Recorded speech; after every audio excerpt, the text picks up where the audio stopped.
Dumelang metswallenyana, tsatsing lena re tlo tla re ithuta ka mefuta e meng ya mabitso. Re tlo ithuta ka mefuta e meraro.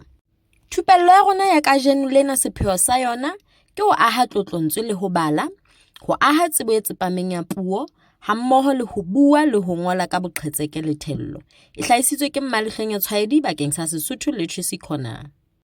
Ha re boeleng morao hanyane re hopoleng metswallenyana, re ithutile ka mabitso, mefuta e meraro ya ona e leng mabitso hohle, mabitso kgoboka le mabitso bitso. Palesa ke lebitso hohle, sekgomatha sa dinosi ke lebitso kgoboka, ebe mme Lerato ke lebitso bitso. Jwale re tlo kena mefuteng ya kajeno lena ya mabitso bitso. Ke mabitso mararane, mabitso kgopolo le mabitso a sebopehong sa thuo. Re qale ka tlhaloso ya hore na mabitso mararane kapa lebitso mararane ke eng? Ke mabitso a rehilweng ka mantswe a mabedi kapa ho feta, a ntseng a le teng puong. Mohlala ke modula le setulo eo fa modulasetulo. Mehlala e meng ke mosuwehlooho, pelonolo, motimahlaha le sebopeho thuo. Ka lebaka la nako ha ke ka kgona ho etsa mehlala ya ona ka ho bontsha ditshwantsho. Ebe re kena mabitso kgopolong. Mabitso kgopolo metswallenyana ke mabitso a sa tshwareheng, they are abstract. Ha se dintho tse tshwarehang ka matsoho. Jwalo ka maikutlo, lentswe maikutlo ke lebitso kgopolo le lona. Ebe maikutlo a kang kgalefo, lerato, nyakallo, lehloyo, jwalo jwalo. Ha re sebedisa mantswe a rona polelong kapa mabitso kgopolo a rona polelong, re tla re lerato le aha malapa, mme ka hona re ka eba le setjhaba se phetseng. Kapo ra re maikutlo a ka hana botsitso kajeno.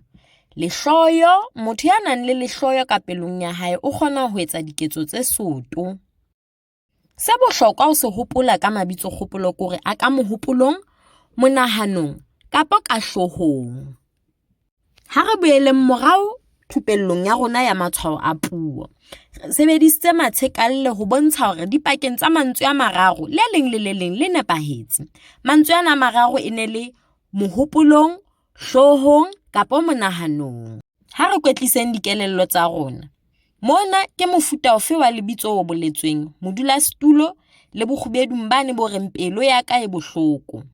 Mofuta wa ho qetela ke mabitso a sebopehong sa thuo, jwalo ka tafole ya sekolo, tshupanako kapa watjhe ya lebota, dipalesa tsa Valentine. Mofuta ona wa mabitso o re bolella hore na ntho eo re buang ka yona ke ya mang. Ha re kwetliseng hape ke mofuta ofe wa lebitso, lerato, modulasetulo, tshupanako ya lebota. Thupello ya rona e kgefutsa mona heng baratuwa. Ha re fumana neng marangrang a dikgokahano ho TikTok, YouTube, Instagram le Facebook. Ho fihlella nakong e tlang, bye!